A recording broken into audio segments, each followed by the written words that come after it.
Franck se rend à une séance de coaching particulier. Ingénieur, il a choisi, suite à un plan de départ volontaire, de racheter 2 petites entreprises, mais le succès n'est pas au rendez-vous. Aujourd'hui, il est au chômage, un coup dur. L'une des sociétés a été revendue, l'autre placée en liquidation judiciaire. Bénévole, un parrain et un coach de l'association 60 000 rebonds le suivent régulièrement pour l'aider à trouver un nouveau projet.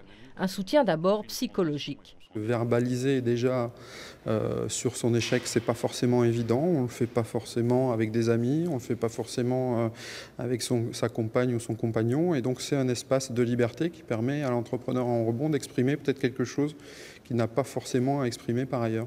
C'est un échec qu'il faut digérer, il faut pouvoir rebondir. Et tout seul, c'est pas simple. Il y a beaucoup de portes qui se ferment. À partir du moment où on lâche son entreprise, c'est un peu comme un organisme vivant. C'est-à-dire on a accompagné finalement une personne qui était malade jusque finalement au décès de cette personne. Et donc si on fait le parallèle, il y a beaucoup de chagrin, beaucoup d'amertume. Je passe à l'action et je prospecte, je rencontre du monde, je sollicite. En capitalisant sur son expérience, Franck échafaude peu à peu son avenir. Des missions de conseil ou de manager pour entreprise. Là encore, ses anges gardiens l'épaulent. Mon rôle précis à moi, c'est d'être, disons, un référent technique, donc à la fois sur la technique, sur l'économie, sur la stratégie, sur le financier même. Avec 60 000 rebonds, Philippe a lui trouvé sa planche de salut. Ses clubs de fitness n'ont pas marché. Mais après la désillusion, il remonte en selle et débute la promotion de sa nouvelle activité en auto-entreprise. Une méthode d'accompagnement comportemental autour de la nutrition et du bien-être. La bienveillance de l'association, il lui doit beaucoup. Ça permet de se ressourcer, reprendre des forces, reprendre confiance en soi, de manière à analyser ce qui s'est passé et comprendre que cet échec entrepreneurial, eh bien, ça peut être une opportunité pour repartir sur autre chose. Nathalie Vautier, bonjour. Vous présidez l'antenne Ille-et-Vilaine et Côte-d'Armor de l'association 60 000 rebonds. Alors, y a-t-il beaucoup d'entreprises en liquidation judiciaire chaque année ? Environ 60 000 liquidations chaque année qui fait écho au nom de cette association.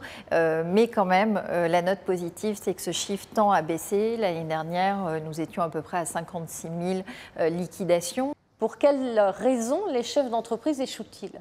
Il y a plusieurs facteurs. Un facteur économique, 2008-2011 ont été des périodes évidemment très néfastes pour les entreprises. Ça peut être pour différentes raisons, ça dépend du modèle économique de l'entreprise. Il y a aussi des accidents de la vie, des entrepreneurs qui vont être malades, des entreprises qui peuvent croître très vite, qui font des croissances de chiffre d'affaires, mais qui pour autant n'ont pas les moyens de financer leurs besoins en fonds de roulement, qui vont connaître des tensions de trésorerie. Les patrons sont stigmatisés en France quand ils sont en échec.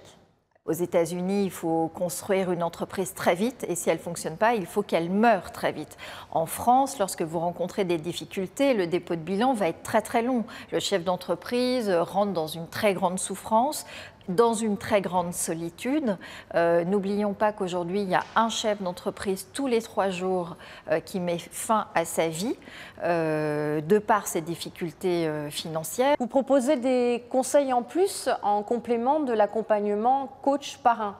Oui, en effet, on fait intervenir ce qu'on appelle des experts métiers qui ont par définition une expertise, que ce soit sur les ressources humaines, sur la finance, sur le juridique, et qui apportent leur contribution de façon bénévole aussi. Nathalie Vautier, merci. Et je précise que vous recherchez encore des bénévoles, des coachs et des parrains pour votre association. Merci.